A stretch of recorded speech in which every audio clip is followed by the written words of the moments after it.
आलमी अदालत इंसाफ में भारतीय जासूस कुलभूषण यादव को पाकिस्तान में सजाए मौत सुनाए जाने के खिलाफ भारतीय दरख्वास्त पर आज पहली समाअत हुई। अदालत ने अपना फैसला महफूज कर लिया है और हॉलैंड के शहर हेग में आलमी अदालत इंसाफ में आज भारत और पाकिस्तान दोनों के वकीलों ने अलग अलग दलाइल दिए और पाकिस्तान ने कुलभूषण के मामले पर अपने मौक़िफ़ का भरपूर दिफा किया, अपना केस भरपूर तरीके से पेश किया और आलमी अदालत इंसाफ के दायरा कार को चैलेंज कर दिया। अदालत से भारतीय दरख्वास्त मुस्तरद करने की इस्तदा की। भारत ने आलमी अदालत इंसाफ से अपील की है कि पाकिस्तान को कुलभूषण यादव की सजाए मौत को मुअत्तल करने की हिदायत जारी की जाए। भारतीय वकील की जानिब से अदालत में कुलभूषण को काउंसलर रसाई न देने के मामला पर जोर दिया गया। दोनों फरीकैन के दलाइल सुनने के बाद आलमी अदालत इंसाफ ने अपना फैसला महफूज कर लिया है। फैसला जल्द सुनाया जाएगा। आलमी अदालत इंसाफ में पाकिस्तान की जानिब से दलाइल देते हुए बैरिस्टर खावर कुरैशी कहा कि अदालत भारतीय दरख्वास्त मुस्तरद कर दे। वियना कन्वेंशन के तहत आलमी अदालत इंसाफ का दायरा इख्तियार महदूद है। साथ साथ उनकी तरफ से क्या कहा गया? I will invite this court to dismiss the application that has been brought before this court on three bases. Firstly, there is no urgency. Second, the relief that is sought is manifestly unavailable. And third, so far as jurisdiction is concerned, the jurisdiction under the Vienna Convention of 1963 is not as untrammeled as my learned friend has suggested. It is limited. Pakistani वकील ने दलाइल में बेहतरीन अंदाज में पाकिस्तानी मौक़िफ़ का दिफा करते हुए भारतीय मौक़िफ़ को मुस्तरद किया और आलमी अदालत इंसाफ को बताया कि कुलभूषण को मुकम्मल कानूनी कार्रवाई के बाद सज़ा दी गई और भारत को बता दिया गया था। उन्होंने पाकिस्तान में की गई मुकम्मल कार्रवाई की तफसीलात बताई। साथ ही बैरिस्टर खावर कुरैशी ने माजी के चंद आलमी केसेस का हवाला भी दिया कि आलमी अदालत इंसाफ क्रिमिनल कोर्ट नहीं बल्कि ये फोरम दो रियासतों के दरमियान तनाज़ात का हल निकालने का मौका फराहम करता है। भारतीय वकील ने आलमी अदालत इंसाफ में दलाइल देते हुए कहा कि कुलभूषण यादव बेकसूर है और उसे वियना कन्वेंशन के तहत हुकूक नहीं दिए जा रहे। दोनों जानिब के दलाइल सुनने के बाद आलमी अदालत इंसाफ के सदर जज ने फैसला महफूज कर लिया। पाकिस्तानी वकील की तरफ से यह भी कहा गया कि वियना कन्वेंशन की एक शिक इनकी तरफ से बताई जा रही है, मुतादिद शिकें पाकिस्तानी वकील ने कोर्ट की और जिसके बाद बताया कि पाकिस्तान ने तमाम जिम्मेदारियां अपनी निभाई हैं।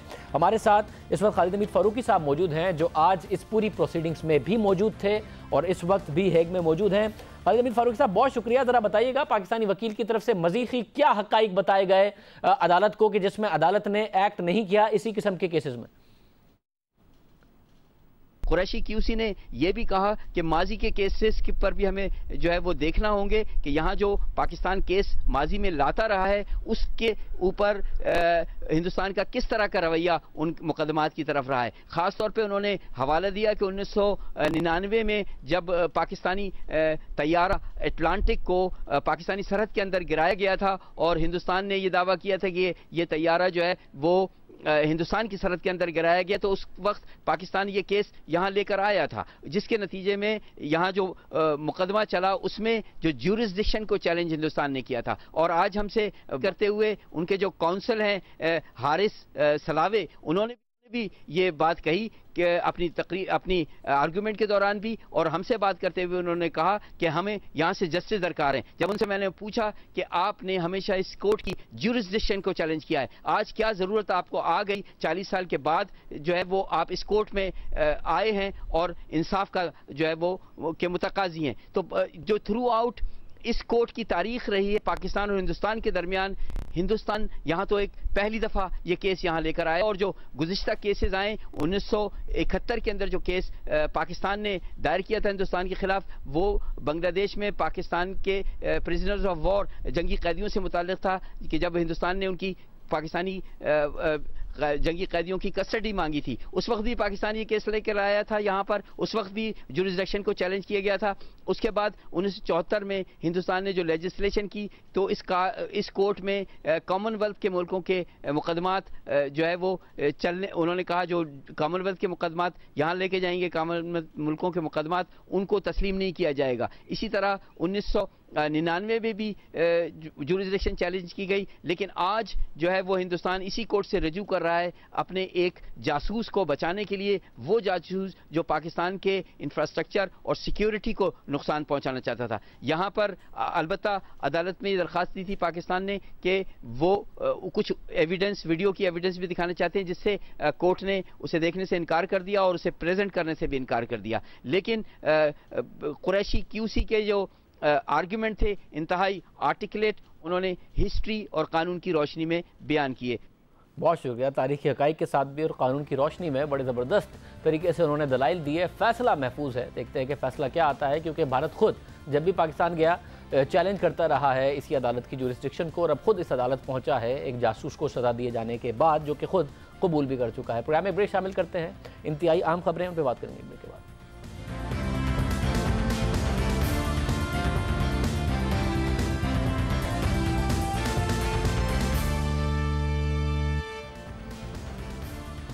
सीपैक मंसूबा, चाइना की पाकिस्तान में इन्वेस्टमेंट, बजाते खुद वो मशकूक हो ना हो, उसके अंदर मसाइल हो ना हो, मगर हुकूमत की खामोशी, हुकूमत का हकाइक को सामने ना लाना, ना पार्लियामेंट को बताना, ना मीडिया को, ना पाकिस्तान के अवाम को, ना ही सूबों को इसको मशकूक बना रहा है।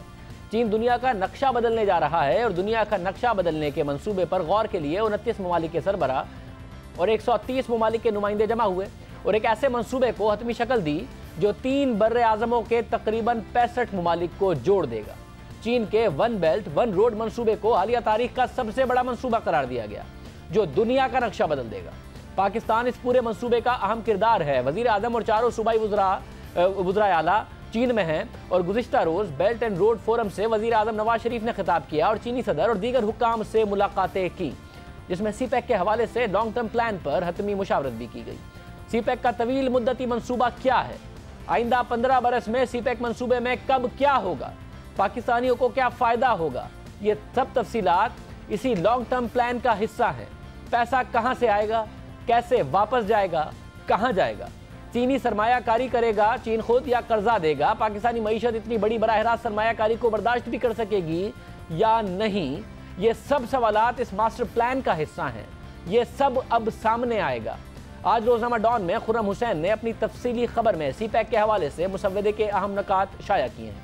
आपने अब तक सीपैक के हवाले से सिर्फ इतना ही सुना होगा कि गवादर से चीन तक सड़क तामीर होगी, तवानाई के मंसूबे तैयार किए जाएंगे और चंद मकामात पर इंडस्ट्रियल यूनिट्स कायम किए जाएंगे, पाकिस्तान में इंडस्ट्री लगेगी, पाकिस्तान में बिजली की कमी नहीं होगी, पाकिस्तान में रोजगार होगा। ये सब दावे सुने होंगे। गवादर पोर्ट दुनिया की मॉडर्न पोर्ट बनेगी, चाइना की रसाई होगी और हमारा बहुत अहम किरदार होगा। मगर सिर्फ इतना नहीं है, 15 बरस में और भी बहुत कुछ होगा। डॉन में शाया होने वाले मुसव्वदे के मुताबिक चीन से सीपैक के रास्ते में आने वाले अहम शहरों और मकामात की निगरानी करेगा। खंजराब से इस्लामाबाद और सक्खर से कराची तक फाइबर ऑप्टिक लिंक बिछाया जाएगा। इसके अलावा सेफ सिटी प्रोजेक्ट्स होंगे, इन शहरों की इलेक्ट्रॉनिक मॉनिटरिंग होगी और कमांड एंड कंट्रोल सेंटर्स भी बनाए जाएंगे। मगर ये निगरानी करेगा कौन, कमांड एंड कंट्रोल सेंटर्स की, और कंट्रोल कैसे किया जाएगा, इस हवाले से तफसीलात नहीं बताई गई। डॉन में शाया होने वाले मुसव्वदे के मुताबिक सीपैक मास्टर प्लान के तहत चीन पाकिस्तान में ज़राअत के मुख्तलिफ शोबों में सरमायाकारी करेगा। ज़राई शोबे से मुंसलिक चीनी कंपनियां फलों, सब्जियों और गंदम को महफूज करने के लिए अपने ज़राई फार्म्स और फैक्ट्रियां भी लगाएंगे। पूरा एक फूड सप्लाई चेन मैकेनिज्म बनाया जाएगा, वेजिटेबल सप्लाई मैकेनिज्म बनाया जाएगा, जो कि पाकिस्तान में है नहीं, दुनिया के ना सिर्फ तरक्की याफ्ता बल्कि तरक्की पजीर ममालिक में भी होता है, पहले से पाकिस्तान में है नहीं। इस मकसद के लिए चीन पाकिस्तान की हज़ारों एकड़ ज़मीन लीज पर लेगा। ये आज तक नहीं पता था, ये डॉन की खबर बताती है कि मुसव्वदे में मौजूद है। मुसव्वदे के मुताबिक चीन पाकिस्तान की सनत पर भी खुसूसी तवज्जो देगा। सीपैक के तहत स्टील, मादनियात, टेक्सटाइल, घरेलू सनत और सीमेंट समेत दीगर सनतों के फ़रोग के लिए पाकिस्तान को 3 सनती जोन्स में तकसीम कर दिया गया है, यानी मगरबी और शुमाल मगरबी, वस्ती और जनूबी सनती जोन। हर जोन के बारे में निशानदेही की गई है कि वहाँ कौन से इंडस्ट्रियल पार्क्स लगेंगे। मिसाल के तौर पर वेस्टर्न नॉर्थ वेस्टर्न जोन में मादनी ज़खायर की कानकनी की तजवीज़ दी गई है, ख़ासतौर पर मार्बल का जिक्र किया गया है।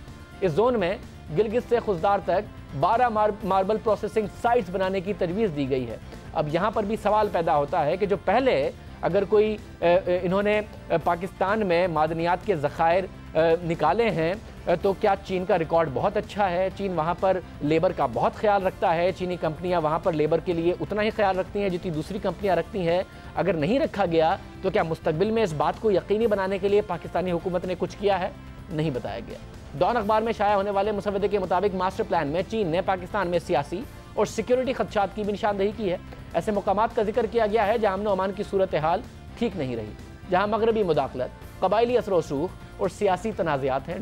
डॉन में शाया होने वाले मुसव्वदे में निशानदेही की गई है कि पाकिस्तान की मईशत $2 अरब से ज़्यादा बराह रास्त बैरूनी सरमायाकारी बर्दाश्त नहीं कर सकती। इसलिए चीन की तरफ से तजवीज़ दी गई कि चीन हर साल $1 अरब की बराह रास्त सरमायाकारी करेगा। इसके अलावा तरजीही कर्जा भी सिर्फ $1 अरब रखा जाएगा और गैर तरजीही कर्जा $1.5 अरब से ज़्यादा नहीं होना चाहिए। डॉन अखबार में शाया होने वाली CPEC के मास्टर प्लान के मुसव्वदे के मुताबिक चीन ने खदशा जाहिर किया है कि पाकिस्तान के फॉरेन एक्सचेंज हासिल करने के ज़राए कमज़ोर हैं।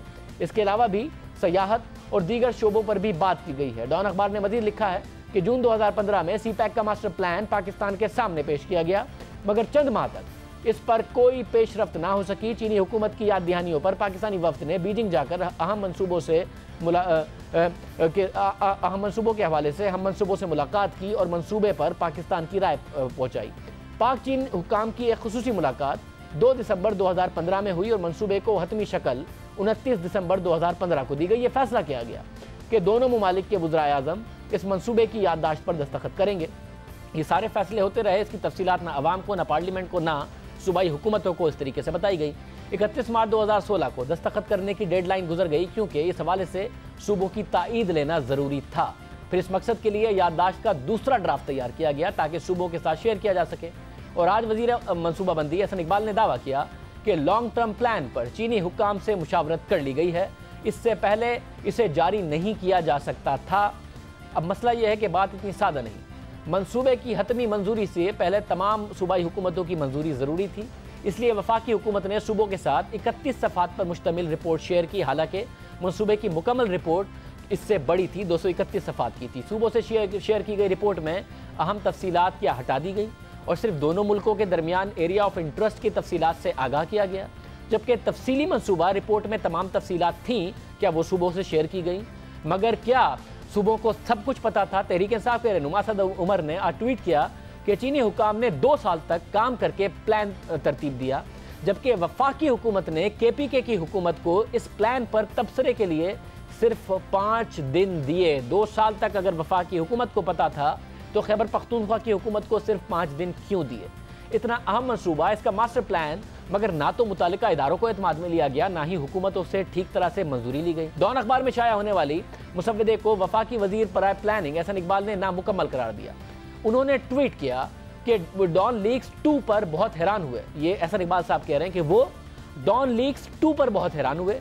CPEC के लॉन्ग टर्म प्लान की खबर वर्किंग डॉक्यूमेंट्स पर बनाई गई है ताकि हतमी ड्राफ्ट को खराब किया जा सके। चाइना डेवलपमेंट बैंक की रिपोर्ट को लॉन्ग टर्म प्लान बनाकर पेश किया गया जो कि हकाइक के बरखिलाफ है। खबर में की गई एंगलिंग का मकसद CPEC से मुतालिक खदशात पैदा करके उसे बदनाम करने की कोशिश करना है। हम चीनी हुकाम से पूछे बगैर लॉन्ग टर्म प्लान को जारी नहीं कर सकते थे और कल चीनी हुकाम से इस हवाले से पूछ लिया गया है। अखबार को वजारत प्लानिंग एंड डेवलपमेंट का मौक़िफ़ लेना चाहिए था। ऐसा इकबाल साहब दुरुस्त कह रहे हैं कि उनका मौक़िफ़ ज़रूर लिया जाना चाहिए था, मगर जब वो खुद अखबारी रिपोर्ट के बाद ट्वीट कर रहे हैं तो भी अपना मौक़िफ़ नहीं बता रहे, अखबार के ऊपर सवालात उठा रहे हैं। इसको डॉन लीक्स 2 कह रहे हैं, ये कह रहे हैं कि ये प्लान पुराना है, किसी एक बैंक का है, हतमी नहीं है। तो भाई हतमी प्लान आज बताते, अखबार की रिपोर्ट को पॉइंट बाय पॉइंट मुस्तरद करते हुए बताते कि अखबार ने यह गलत लिखा। असल में बात यह है ना कि हुब्बुल वतनी का और साजिश का वही कार्ड प्ले करते जो कि अक्सर पाकिस्तान में प्ले किया जाता है कि ये साजिश है और इसके खिलाफ खदशात पैदा करने की बात है। हकाइक सामने रख देते। हम आज अपने प्रोग्राम में उन हकाइक पर बात कर रहे होते और डॉन की रिपोर्ट के हकाइक तनकीदी जायजा ले रहे होते, मगर हमारे अपने पास हकाइक नहीं है। ऐसा इकबाल साहब से भी बारहा रब्ता किया गया, वो प्रोग्राम में आते और वफाकी हुकूमत क्या हकाइक हैं ये बता देते, नहीं बताया गया। क्या असद उमर साहब गलत कह रहे हैं ये हमें बताते, ये भी नहीं बताया गया। ऐसा इकबाल का मौक़िफ़ अपनी जगह, यह हकीकत है कि CPEC के हवाले से हुकूमत तहफ़्फ़ुज़ात और खदशात दूर करने में नाकाम दिखाई देती है। अहम प्रोजेक्ट है, पाकिस्तान के मंसूबे के मुस्तकबिल के लिए बहुत अहम है, मगर पाकिस्तान के अवाम को मीडिया के ज़रिए या पाकिस्तान के अवाम के मुंतखब नुमाइंदों के ज़रिए जो कि पार्लियामेंट में मौजूद है पता चलना चाहिए। सिर्फ अकेली वफाकी हुकूमत या मियां नवाज शरीफ साहब इस मुल्क के मुस्तकबिल की नेक ख्वाहिशात नहीं रखते, वफाकी हुकूमत के अलावा दूसरी सूबाई हुकूमतें भी रखती हैं, उनसे शेयर किया जाए। पार्लियामेंटेरियंस भी रखते हैं, उनसे शेयर किया जाए। अगर उनके खदशात हैं तो दूर किए जाएं। सिर्फ एक सोच के तहत चल रहे हैं। अगर कहीं खामियां हैं तो दूसरों का इनपुट लिया जाना चाहिए। जितना अहम मनसूबा है, वजाहत भी उतनी ही अहम है। इस हवाले से बात करेंगे हम। Pakistan chamber of commerce and industries के सदर हमारे साथ मौजूद हैं, ज़ुबैर तुफैल साहब, और वो भी खुद इस पूरी तकरीब के लिए चाइना में मौजूद हैं। उनसे पूछते हैं। साहब बहुत शुक्रिया। बहुत सारी तफसीलात आई हैं एग्रीकल्चर लैंड के हवाले से, दूसरे मामलात के हवाले से। वैल्यू एडिशन नहीं लगता कि कोई पाकिस्तान में उस हवाले से हो रही होगी। कॉटन उगेगी, रिपोर्ट के मुताबिक यान जा रहा होगा, वैल्यू एडिशन वहाँ होगी। बाहैसियत इंडस्ट्रियलिस्ट आपके कंसर्न दूर हुए हैं, आपको ये सारी बातें पता थी, हुकूमत ने बताई हैं कि भाई वहाँ के इंडस्ट्रियलिस्ट आएंगे तो आप पाकिस्तान के हैं, आपके तहफ़्फ़ुज़ात हैं, हम आपको ये बता देते हैं ये होगा। देखिए, चाइना में जो कंसर्न जो डॉन में बताए गए हैं उसके बारे में मैं सिर्फ इतना कहूंगा कि ये कोई ऐसी तफसील तो जारी हुई नहीं। नंबर एक, मैं इन चीज के बिल्कुल भी हक में नहीं होऊंगा कि हम अपनी जमीनें जो हैं चाइनीज कंपनी के हवाले करें और वो उगा के रॉ मटेरियल अपने मुल्क में ले जाएं। मैं तो इसी बात as a representative of the private sector मैं ये कहूंगा कि हमें अपनी चीजें वैल्यू एडिशन खुद पाकिस्तान में करनी चाहिए और रॉ मटेरियल्स जो हैं, चाहे वो कॉटन हो या कोई और चीज हो, उसको बाहर नहीं भेजना चाहिए, बल्कि रॉ कॉटन की एक्सपोर्ट पे तो पाबंदी लगानी चाहिए। मतलब इस वाले नुक्ते पर आता हूं, मगर उससे पहले ये बताएं कि आपको बताया गया या नहीं बताया गया, सूबों को ना पता हो, अवाम को ना पता हो, पार्लियामेंटेरियंस को ना पता हो, आपको आपके चैम्बर से या किसी दूसरे जो पाकिस्तान में चैम्बर्स मौजूद हैं, लाहौर चैम्बर है, दूसरे चैम्बर्स हैं, रावलपिंडी चैम्बर है, इस्लामाबाद, सियालकोट, कराची, FPCCI, किसी से शेयर किया वफाकी हुकूमत ने कि भाई ये हमारा ड्राफ्ट है? आज भी डॉन की स्टोरी को रिजेक्ट कर रहे हैं, हकीकत क्या है नहीं बता रहे, सिर्फ एक को मुस्तरद कर कर उन पर कह रहे हैं कि ये डॉन लीक्स 2 हो गया। हकीकत आप लोगों को बताई गई है? मुझे तो ये भी नहीं पता जो आप बात कह रहे हैं जो डॉन में छपी है ये किसके दरमियान मुआहदा हुआ है। मैं बीजिंग में मौजूद हूँ, मैं तमाम मीटिंग में भी गया हूँ, सब जगह देख रहा हूँ, लेकिन मेरे सामने ऐसी कोई चीज नहीं आई कि पाकिस्तान से रॉ मटेरियल जो है चाइनीज कंपनी को दिए जाएंगे या पाकिस्तान की जमीन चाइनीज कंपनीज को दी जाएगी और वो उसके ऊपर काश्तकारी करेंगे और रॉ कॉटन को लेके जाएंगे। ऐसी कोई बात हमारे सामने नहीं आई। अगर कोई ऐसी चीज हुई है तो as a representative of private sector मैं इस चीज की मुखालफत करूंगा। पर साहब अब मैं इस पॉइंट पर आता हूँ, आपने कहा मुखालफत करूंगा। एक तो यह है कि हुकूमत को सारी चीज़ें आवाम के सामने रखनी चाहिए, मगर आप कह रहे हैं कि चाइना में अगर ये होगा तो आप मुखालफत करेंगे। तो आज से पहले कौन सा पाकिस्तान कोई बहुत ज़्यादा वैल्यू एडेड प्रोडक्ट्स बनाकर सारी दुनिया में भेजता है? चाइना जा रहा होगा ना यान, उससे पहले भी आप कॉटन उगाते हैं, यहाँ पे यान बना के बांग्लादेश को भेजते हैं। बांग्लादेश में एक कॉटन कोई नहीं उगती, उसके बावजूद वो पाकिस्तान से ज़्यादा एक्सपोर्ट करता है।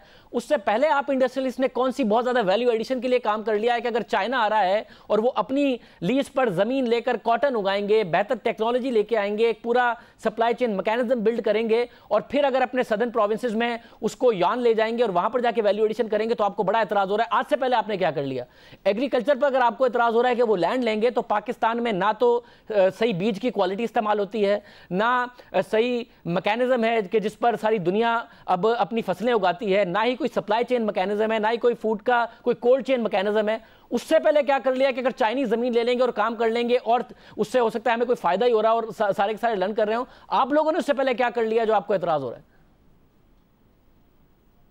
मैं आपसे एग्री करता हूं, सनतकारों की, पाकिस्तानी सनतकारों की जिम्मेदारी है कि वो चीजों को वैल्यू एडिशन करके बाहर एक्सपोर्ट करें, ना कि जो है रॉ कॉटन या धागा बना के बाहर एक्सपोर्ट करना कतई मुनासिब बात नहीं है। दूसरी बात यह है कि देखिए हमारी कॉस्ट ऑफ प्रोडक्शन जो है वो ज्यादा है। क्यों ज्यादा है? कि एनर्जी की प्राइस बहुत ज्यादा है। एनर्जी की प्राइस पाकिस्तान में बिजली और गैस की कीमत तमाम पड़ोसी ममालिक से ज्यादा है। हिंदुस्तान से महंगी है हमारी बिजली जो है वो श्रीलंका से, और इसके अपना क्या नाम, लॉन्ग डिबेट है। जब लो इंटरेस्ट रेट और जरा आपको एनर्जी की कीमतें, फिर GSP प्लस का था, फिर कभी सब्सिडी लेते हैं। पाकिस्तान की इंडस्ट्री के अच्छे भले मसाइल हैं, चाइना वाहिद कंसर्न नहीं है, उससे पहले भी इंडस्ट्री ने डिलीवर नहीं किया, मगर फिर भी आपकी कंसर्न मौजूद हैं। आप मजीद ट्रांसपेरेंसी चाहते हैं, हुकूमत से मजीद चाहते हैं कि वो आपके साथ मालूमात शेयर करें बतौर पाकिस्तानी इंडस्ट्रियलिस्ट, जबकि चाइनीज इंडस्ट्रियलिस्ट यहाँ आ रहा होगा।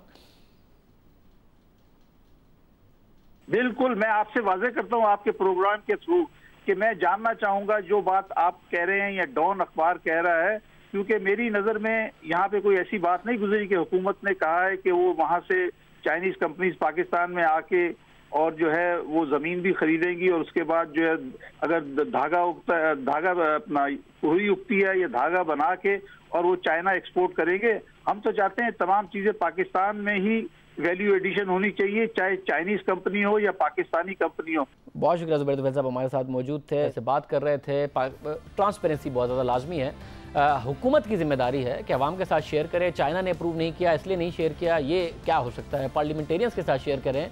चारों सूबों में चारों हुकूमतें स्टेक होल्डर हैं। सिर्फ शहबाज शरीफ साहब को पता हो और मुराद अली शाह साहब को या परवेज़ खटक को ना पता हो, बलूचिस्तान के CM को ना पता हो, ये कैसे बात हो सकती है? एक प्रोग्राम में ब्रेक शामिल करते हैं, एक और आम मामला इस पर बात करेंगे ब्रेक के बाद।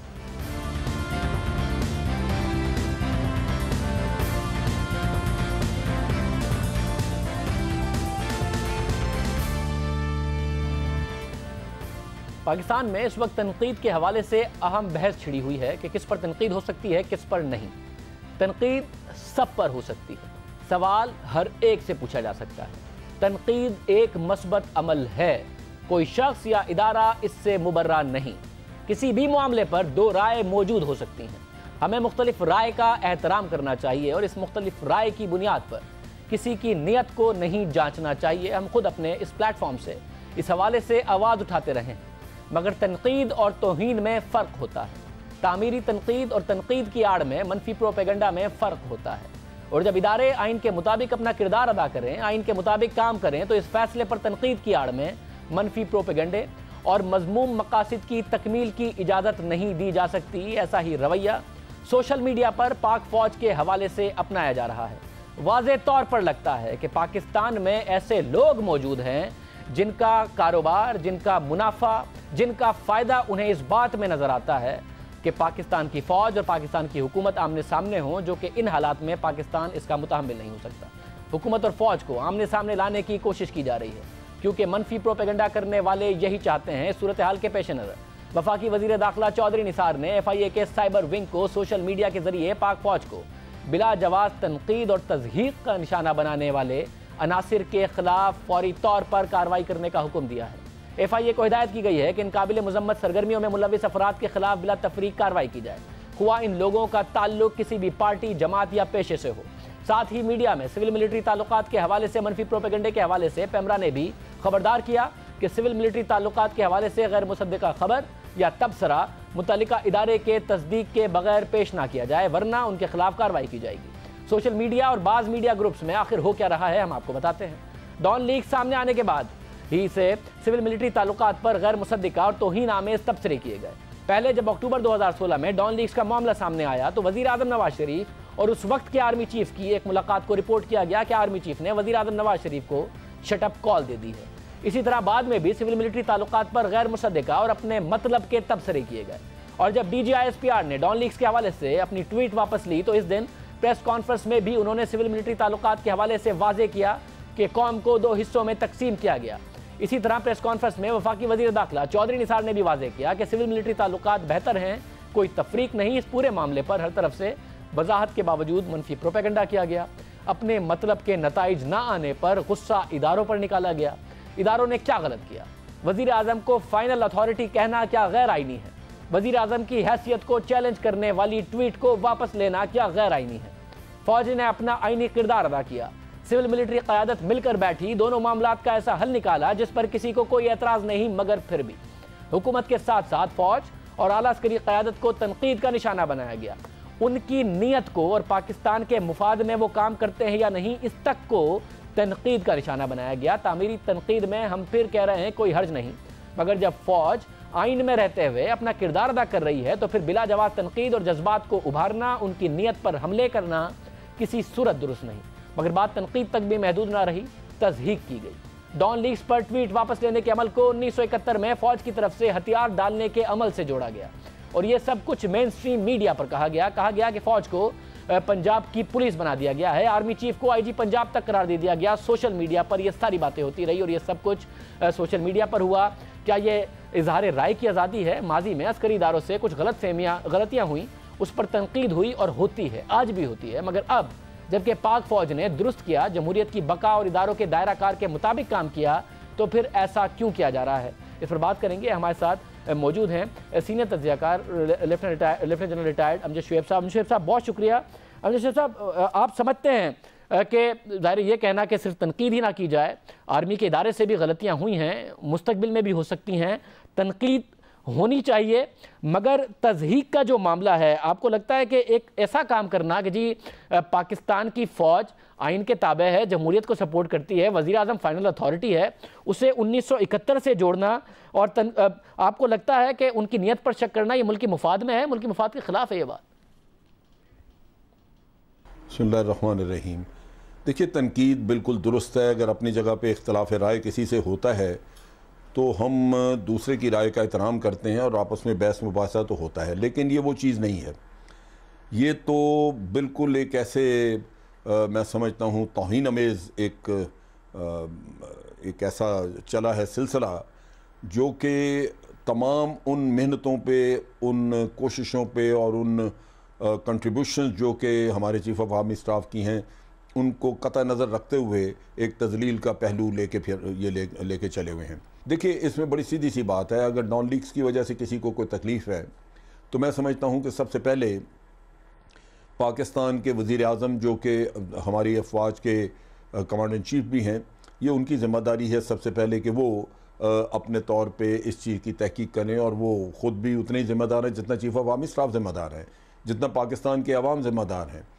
अब अगर एक चीज़ को आइन के हदूद के अंदर रहते हुए चीफ़ ऑफ आर्मी स्टाफ ने या हमारे बाकी लोगों ने उसको तस्लीम किया और उस पर किया, काम किया या अमल किया, तो इसका मतलब कोई पसपाई नहीं है। ये इसका अमल जो इसका जो हमें मतलब लेना चाहिए वो ये कि आज आपके मुल्क में कानून और आइन की अमलदारी है, हुक्मरानी है उसकी।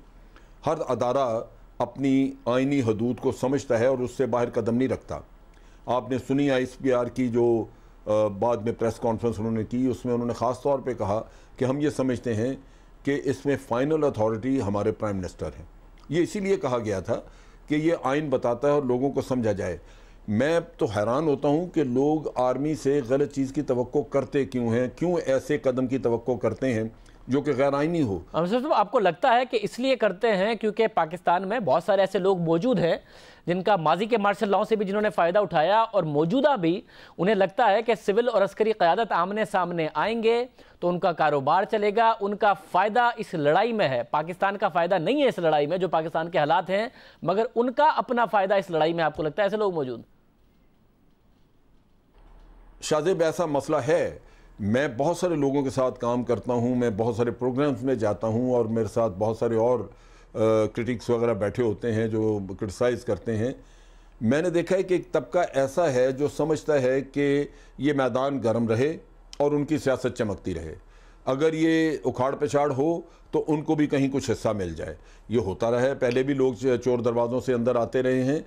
अब अगर एक हमने कानूनी रास्ता इख्तियार किया है और हमारे मुल्क ने एक सूझबूझ के साथ एक अमली फ़ैसला किया कि हम सियासतदानों पे छोड़ेंगे और सिक्योरिटी और दूसरे मामलात फ़ौज पे छोड़ेंगे, तो अब इसमें सियासत और फ़ौज की सियासतदानों की और फ़ौज की लड़ाई करा के मैं समझता हूँ वही अनासर हमें वापस धकेलना चाहते हैं जो हम पीछे छोड़ रहे हैं। एक फ़ासला तय करके हम एक नई मंजिल की तरफ रवां हो गए और उस चीज़ को पीछे धकेल आए हैं जो पहले कभी हमारी हिस्ट्री में एक, मैं समझता हूँ, एक बदनुमा दाग थे हमारी तारीख के ऊपर। और सब मगर ज़ाहिर है पाकिस्तान में, और हम फिर कह रहे हैं, तनकीद हर एक पर हो सकती है। अगर इदारे से गलतियाँ हों उस पर भी तनकीद हो सकती है, माजी की हों या मुस्तकबिल की। सवालात उठ सकते हैं मुख्तलिफ चीज़ों के हवाले से।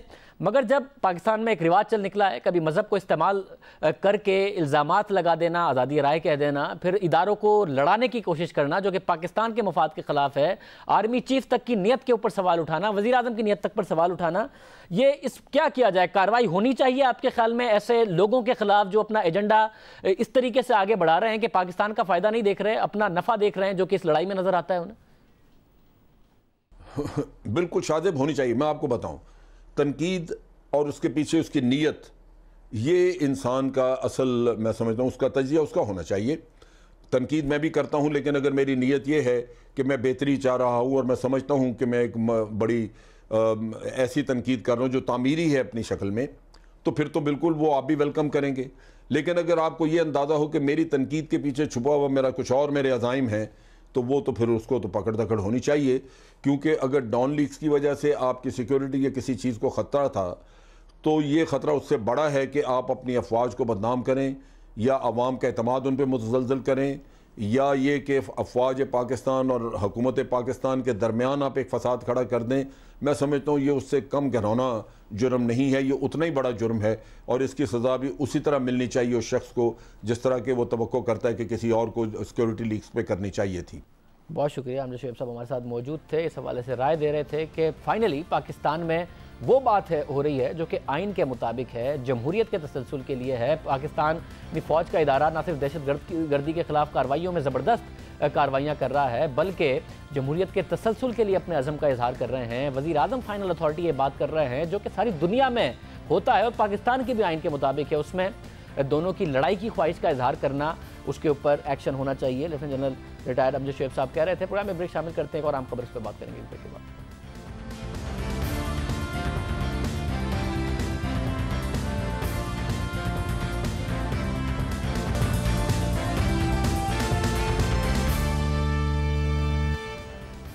वज़ीर आज़म नवाज शरीफ और अमरीकी सदर डोनाल्ड ट्रंप की दो तरफा टेलीफोनिक बातचीत को 6 माह हो चुके हैं और अब दोनों सरबराहान मुमलिकत की मुलाकात का इम्कान है। एक्सप्रेस ट्रिब्यून की खबर के मुताबिक नवाज शरीफ और डोनाल्ड ट्रंप की यह पहली मुलाकात सऊदी अरब के दारुल हुकूमत रियाज में 21 मई को होने वाली अमरीका अरब इस्लामी सरबराह कॉन्फ्रेंस में मुतवक्को है। वज़ीर आज़म नवाज शरीफ अमरीका अरब इस्लामिक समिट में शिरकत के लिए 20 मई को रियाज पहुंचेंगे और अमरीका अरब इस्लामिक समिट में इस्लामी फौजी इत्तेहाद के रुकन मुमालिक के सरबराहान शिरकत करेंगे। अमरीकी सदर डोनाल्ड ट्रंप का यह पहला गैर मुल्की दौरा होगा और गुज़िश्ता हफ्ते डोनाल्ड ट्रंप ने कहा था कि उन्होंने अपने पहले गैर मुल्की दौरे के लिए सऊदी अरब का इंतखाब इसलिए किया है क्योंकि यहाँ मुसलमानों के मुक़द्दस मकामात हैं। वो यहाँ से इंतहा पसंदी, दहशतगर्दी और तशद्दुद से निमटने के लिए मुसलमान इत्तेहादी ममालिक से ताउन और मदद की नई बुनियाद रखेंगे। रोज़नामा एक्सप्रेस ट्रिब्यून में ये खबर शाया हुई है। देखते हैं कि और उसके मुताबिक दफ्तर खारजा ने इस बात की तस्दीक की है कि नवाज ट्रंप मुलाकात के लिए इकदाम किए जा रहे हैं और इस मुमकिन मुलाकात के लिए वज़ीर आज़म नवाज शरीफ भी तैयार हैं। क्या इसके नताइज आते हैं, क्या मुस्लिम दुनिया को डोनाल्ड ट्रंप का पैगाम होगा, इंतहाई अहम होगा। आज के प्रोग्राम में इतना ही। आपसे कल के प्रोग्राम में मुलाकात होगी।